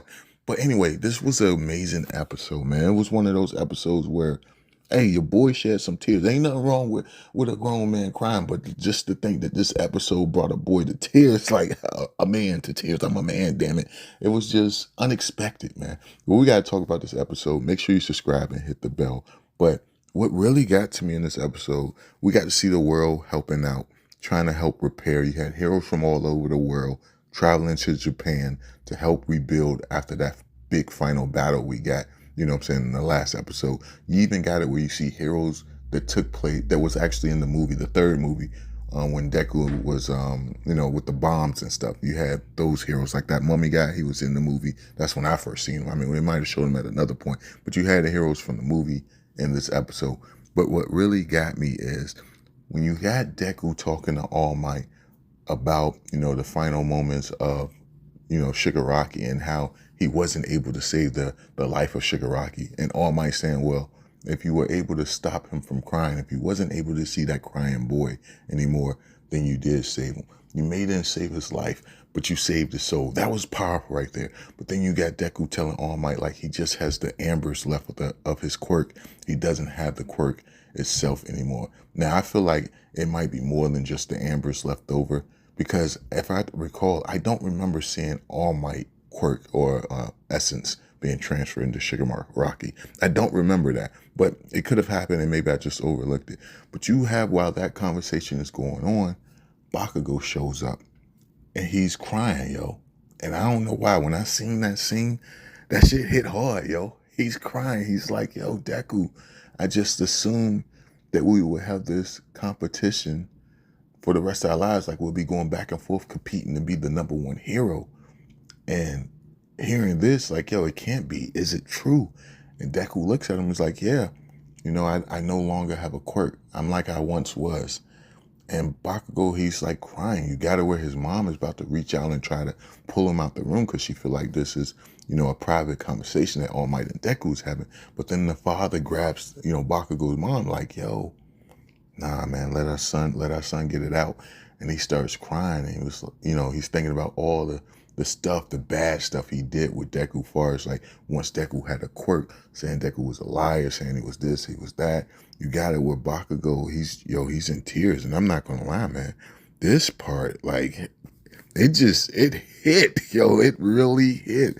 And just to see the tears that Bakugo has, it's insane. Like I said, Bakugo and Endeavor, I feel like they've had some of the best character development in all of My Hero. Like, if there's a character you feel like had more development than these two, let me know. Don't get me wrong.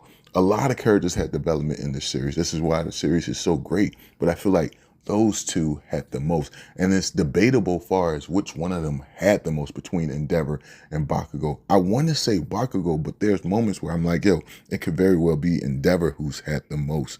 But it is what it is. But you have it where All Might is pretty much trying to cheer both of them up, saying like, yo, Deku, I thought you was a hero from the very moment you first saved Bakugo, when they was fighting that sludge villain. And then he looks at Bakugo and says, yo, it's because of you that I'm even here to say these words. So you guys are both heroes. We see that Deku has his new haircut now because, we get a little bit of a fast forward in time. And you see Deku, he got the haircut because of his injuries. And when this happened in the manga, a lot of people weren't happy over this new look. I thought it looked pretty cool, if you ask me, but a lot of people was upset about the haircut. But for me, like I said, I rock with it. Then you have it where you got Aoyama, he's leaving. He says he wants to atone for his sins, so he no longer wants to be at UA. He wants to find a way to be a hero and repent for his sins. And then you also have it where Shinzo joined class. It's no longer class 1A, but 2A now because they're in their second year. And due to circumstances of the battle, they have it where Eraserhead is still their teacher, which I actually think is pretty cool, man. They can have that same teacher for all 4 years. Well, I don't know if it's going to be all 4 years, but at least they got it for their first 2 years. And then another touching moment, man, towards the end of the episode, you have it where, Shoto, he meets up with his family and they go to see Dabi. And this scene was right here was just, I don't know, man, it's just crazy. And when I see this scene of Dabi, in the hospital bed, well, in this hospital machine that's kind of like keeping them alive, like this life support system. I don't know why the song I Let the World Burn just kept playing in my head as I was watching this moment. But I felt sorry because the doctor says like, yo, he can only speak for a couple minutes a day. He will die eventually. And I wouldn't be surprised though if they do a time skip and the man's still alive. He's still clinging to life. But you have it where his family is pretty much talking to him. You have Endeavor saying he's retiring from being a hero. He can't even stand. He's telling Dabi like, yo, your hellfire or your hell flames was more powerful or more hotter than any flame I've ever seen. He's praising his son, letting his son know like, yo, you are strong. And you got it where Dabi just, he's pretty much saying like, yo, my condolences from ending your hero career. But I think he was more so he was being a smartass in a way. And then you have it where Endeavor says he's going to try to atone for his sins by being there to talk to his son every day until he passed. He says, yo, it's the least that he can do. He's ready to listen to all that his son has to say. And of course, you have it where the heartbeat of Dabi starts to elevate. And you have it where tears start running down his face. He sees his family there. And you have it where the doctors are saying like, yo, he's had enough for the day. We gotta, put him away because any more strain it could be bad for his heart. And I love the way the voice actor did such a great job on the speech, the way Dabi talked, where you can actually hear the sound of a person who had a burnt, scorched throat trying to speak. I just thought that was a small detail that they added that was, it was a nice touch, man. Gosh, man, this episode was really good. Then you just have it where, as they're walking off and leaving, Shoto asks him what's his favorite food. And Dabi, before they put him away, says, I believe says soba. And you have it where, Shoto says it's his favorite. Then as they get outside, you got the brother what's his name again? It's the name of I believe it's the same name, Natsu. Yeah, same name as the guy from Fairy Tail. He says he's going to get married.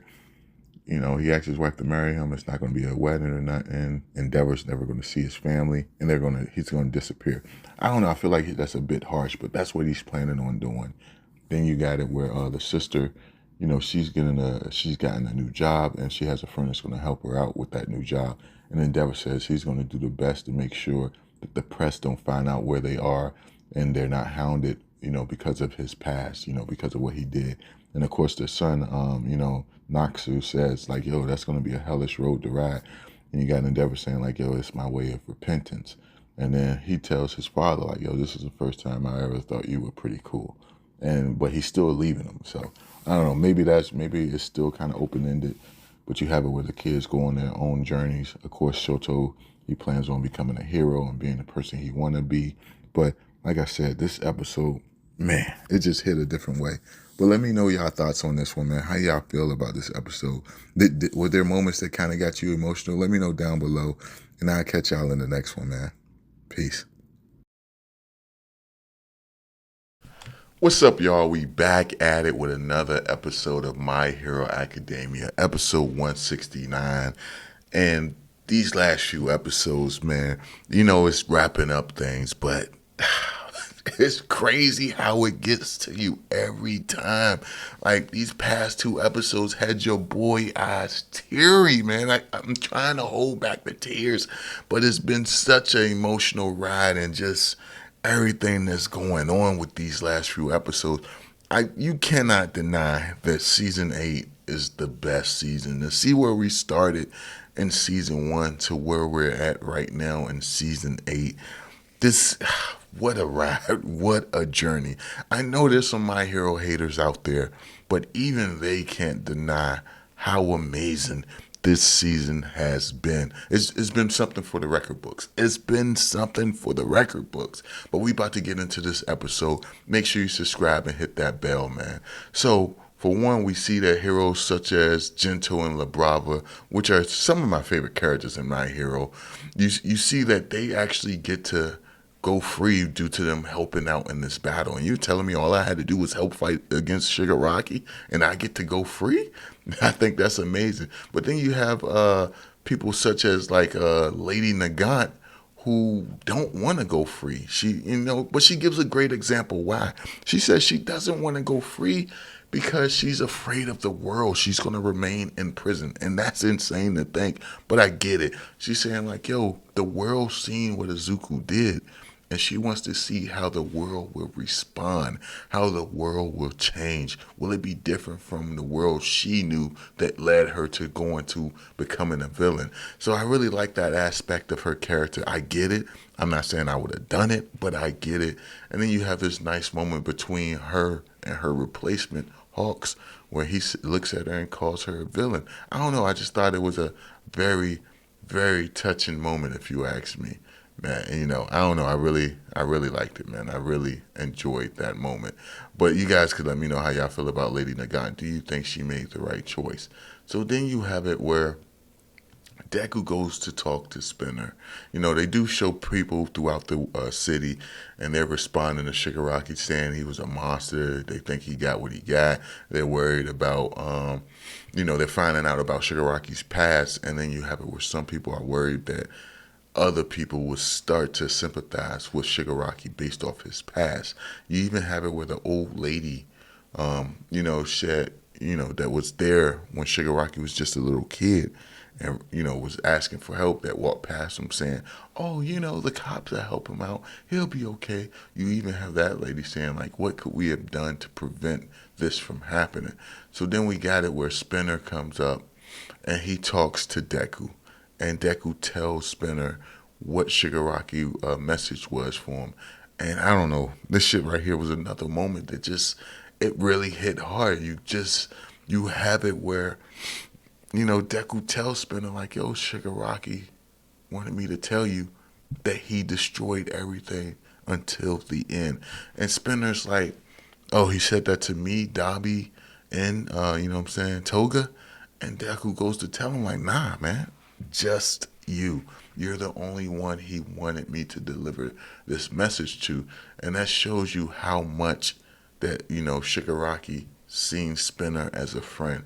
And I'm going to be honest with y'all, up until like this final arc, even in the manga, I didn't really even pay attention to it. Maybe I too was just as, what I'm saying, blinded as the civilians are to what gave birth to Shigaraki, understanding him. And that's what makes me like Deku even more, that he was able to see, parts of light within Shigaraki, that little boy who cried.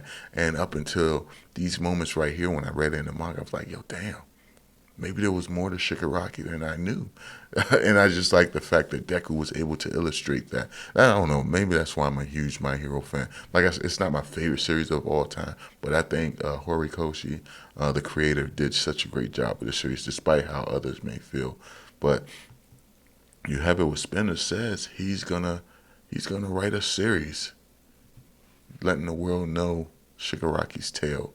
You have it with Deku tells him like, yo, you should make it a comic. And then, he says he won't ever forget Shigaraki. The world won't ever forget Shigaraki. And Spinner says, writing a comic might be better because having pictures may help illustrate more to the younger audience. So we don't know if he's going to write that book or if he's going to write a comic. But I'm thinking he's leaning more towards a comic. But I love how fearless Deku was in this moment when your boy Spinner gets giant. He doesn't run. He doesn't use his power. He doesn't try to fight back. He just allows Spinner to express himself and get his anger out. Like that right there was just, I don't know, man. Deku had no fear. it was a nice touch to see. But anyway, you have it where it's showcasing how the world is responding to everything that happened. Then you even got this moment right here with Overhaul. He's seeing his father, the one he put into a coma. He's revived due to, I guess, new tech gear for quirk enhancements. And you got it where he's able to talk to, Chisaki, and he tells Chisaki, like, yo, you made a mistake. Eri might grow up to forget about you, but don't you ever forget about her and the horrible things that you did to her. He says, I'll be here to score you every day until, until you hit the bucket. And I don't know, I just thought this was a nice touching moment. And Chisaki even isn't even thinking about what he wanted to accomplish, how he wanted to rule. He's more so just grateful that he has a chance to talk to the man who gave him everything. I don't know, I really thought that was a good moment as well. Then you have it where all the new cadets in UA are excited to see Bakugo and Todoroki. They consider them to be real big heroes. And I thought that was cool too. But what really hit the most in this episode is the ending, man. This part right here. Well, for one, you got Deku who used his powers to get to this area. But you have it where Deku rushes over to see Uchaka because he knows she's hurting. He can sense her pain because she always wants people to smile. And you have it where she's crying. She's saying like, yo, perhaps if she's done things different, maybe she could have saved Toga, And you have it where Deku expresses to her like he felt the same way about Shigaraki. But, All For One told him, like, yo, you chose a thorny path.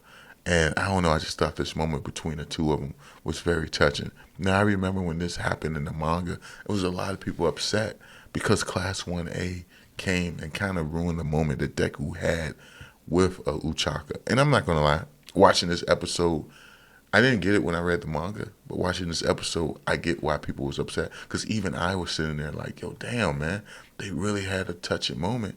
And you have it where Class 1A comes. But it really shows you, well, I feel like what the author, Horikoshi, was trying to show us is how connected all of Class 1A was. Because not only did Deku feel like something was off with Uchaka, but the rest of the class did too. And it shows you how well they all know her. Because they all knew exactly where she would be without Deku even telling them. And they all managed to go to this location to try to aid her, as she says, like, yo, she failed. She could have saved Toga. Toga saved her instead, and she wasn't able to return that to Toga. She's blaming herself, even though Toga was the one who stabbed her. She's saying had she had chose a better path or did something better and avoided getting stabbed, Toga would still be here. You see that she's blaming herself heavily for what took place. And this was just, I don't know, man. This moment right here, that shit just hit so hard. But maybe it's just me who feel like that, man. But this was just, it was such a great moment, man. Between these two characters, I really liked it. Now I'm not gonna lie, a kiss or something would have made it even better. But again, like I said, Class 1A comes, and you got it where everyone's worried about her. So I get where the author was going with this moment, but at the same time, I do get why some people would have rather seen a kiss. It would have been a romantic or something along the lines. But you also have it where Deku tells everyone that his powers is fading. Bakugo comes up and says, like, yo, you used some of those ambers, didn't you? Is it still there? Which shows that Bakugo is still concerned about Deku. And I love the development. Love it. And Deku tells all of Class 1A what's going on. But that's pretty much how the episode ends. We got one final episode left of Season 8. And, man, it'll be over. But let me know your thoughts of this episode. This was a crazy one, man. I'll catch you on the next one. Peace. What's up, y'all? We back at it. And damn, it's crazy to think it's been 9 years since the My Hero Academia anime started. And we finally at the end point. Like, yo, this was the final episode today. And it's the end of an era. Like, yo, I'm not gonna lie to y'all. This episode, it was sad, but like in a good way. You know what I'm saying? Like, it was sad, like seeing that everything was coming to an end, but at the same time it was good to see how these characters turned out, how things ended. And you know what I'm saying, I will actually say that anime actually made the ending of My Hero Academia even better than what it was when I read it in the manga. This shot right here of all of you class, you know what I'm saying, 1A, they're all grown up. You got them all here on the screen. It was them reaching out to Deku, telling him like, yo, he too can still be a hero. That shit hit, man. Like this junk was hit. I mean, I know some people gonna clown him and say like, yo, he's Iron Man now or whatever the case may be. I know when this happened in the manga, you had people putting up like those McDonald memes. You know what I'm talking about. But like, this was pretty dope, man. This was dope as hell, man. It looks like as if she got a suit now that's made to be invisible. But man, My Hero Academia. Hey, yo, in the comment section below, let me know what was your favorite moment, man. Like, out of the entire series, if there was a moment you can rewatch again for the first time, what would it be? What battle would it be? And to be honest with you, for me, I think it would be Deku versus I think his name was Muscular. That battle was always crazy to me, man. But man, what a ride, man. What a ride. This episode, you see at the beginning, we almost got the birth of a new Shigaraki here, man. You got this guy who was held in captivity. He manages to get free, and he was about to run amok. He was about to destroy the world. You know what I'm saying? He about to become the next Shigaraki. This guy right here. Now, the crazy thing is, I don't know if they said it at the end of the previous episode because they show him like after the credits. It was a little, I guess, end credit scene for him in the last episode. They didn't say it in this actual episode. So, like I was saying, I don't know if they said it in the previous episode during that cut scene. But in the manga, they say this guy was abandoned by his family because of how his quirk worked. We don't really know the ins and outs of his quirk. They still don't tell us this in the anime as well. But they do tell us in the manga that his mouth was sewed shut by his family members. That rope you see hanging from his mouth was from his family sewing his mouth together. And you can't even like if you didn't know, you wouldn't know. So they didn't say that in this episode, maybe because how cruel that actually sound. But I guess that's the reason they didn't show it. But I mean, it still was a pretty impactful moment.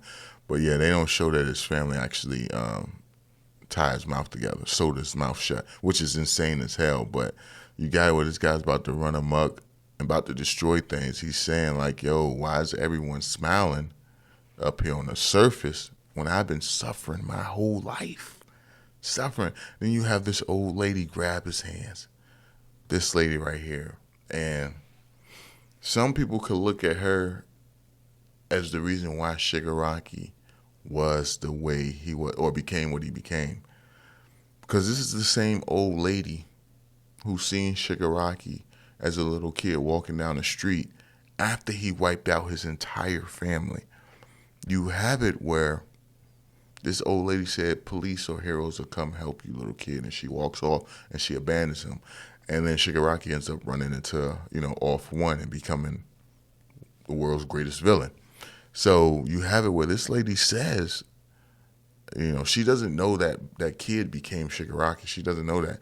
But she says, till this day, every night it haunts her, wondering whatever happened to that kid. So she doesn't even know he became Shigaraki. And I can only imagine what would happen to her if she was to find out that Shigaraki became that monster. As you can see right here, she was a lot younger. She told Shigaraki, "I'm sure a hero or a police officer will be here soon." And she walks off and leaves him there. She leaves him there, a little kid. And you see, she says like, "Yo, she always wondered what happened to that little boy." She felt guilt because of that. And now you have the similar situation about to take place, and you have it where she reaches out her hand and grabs the hand of a kid in need of saving. And because of that, she was able to stop the birth of the next Shigaraki. It's insane, man. It's an insane moment right here. You see where this kid Power was about to run amok. He was about to destroy the world. Or, I mean, we don't know the ins and outs of his quirk. But you see, because she reached out to him, she grabbed his hand. You see this. You see her saying like, "Yo, are you okay? Because Granny is here for you." And because of this moment right here, because you look at this kid's face, you could tell he just needed someone. He's been alone for so long. He was just about to rage out because he seen everyone else smiling and he was unable to smile. But because of this old lady taking the time out to reach out to him, this is what happens. You see him break into tears. You see him break into tears.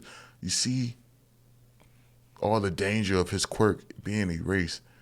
And that shows you that she's learned from her mistakes in the past and how the world has changed since the battle against All For One. I don't know, I just really liked this moment. I thought it was pretty cool. I thought it was dope in the manga as well. Like I said, the only thing that they could have done differently was include what happened with his parents tying his mouth shut. But yeah, this whole episode right here, it was just letting us know what happened, how they went to finish school, how, the book of what's his name, of Spinner right here was put in the stores. You got people who actually reading it right here, because he was part of the League of Villains. And you actually got this panel right here where I completely forgot about him until this moment right here. You got Mr. Compress actually reading the book that Spinner read. And I wonder if they still communicate at all. You got it where the kids graduate, like Deku and the other Class 1A, graduate school, become real heroes in the world. It was just to see where they started and to see where they all, where they all ended up. It was satisfying, man. It's something amazing about seeing a series actually end. And every character, in my opinion, got a great send-off. You get to see the new classes, the new students saying what they want to be when they, grow up. Some of them want to be heroes. Some of them want to work with the tech. Some of them want to be, in the medical field. It's amazing seeing that. And you got this character right here. His name is Dai. He still wants to be a hero. He still sees Deku and All Might as people he wants to inspire to be. So that's why he still wants to be a hero. And you have it where he runs into Deku, and you have this amazing moment where it pays homage to the very first episode. The very first episode where, Deku asks All Might, could he be a hero? And you have it where this guy asks Deku the same question. The same question, can I be a hero? It was such a touching moment, as well as seeing, Bakugo still being Bakugo. Hilarious ass moment. But yeah, you got it where this kid asks Deku, can he still be a hero? And Deku says, like, yo, now that my dreams came true, it's my time to allow other people's dreams to come true. And you have this moment where Deku looks at the kid and tells him, like, yo, you too can be a hero. I don't know, man. It was just a good moment, man. I really enjoyed it, man. This episode, it's the end of an era, yo. It's the end of an era. It was something amazing, man. Then just the ending, Deku, everyone working together to get this tech for Deku so that he can be a hero. Allowing him to be still work on the streets, because you have it where you see that he still missed being a hero, but at the same time, man, this was something else, man. This was something else. I really rock with this episode, man. I don't know, man. I don't know. Maybe because we get Deku in his armor, or just that it's the end of an era. It represents the end of My Hero Academia. But it was a great run, man. I could sit here and talk about My Hero for hours, the ups, the lows, but it's been a hell of a journey, man. It's been pretty dope. Yeah. And then as it goes off, you actually get the credits where they're showing what happened to different heroes as they got older, how different people teamed up together. It was good, man. It was really good. But I'm curious to know y'all thoughts on this episode, man. How do y'all feel about My Hero? What was your favorite moment, man? What was your least favorite moment? Let me know all that down below. And if you like this video, thumb it up. Please subscribe. Hit the bell, man. I'll catch you guys in the next one, y'all. Peace.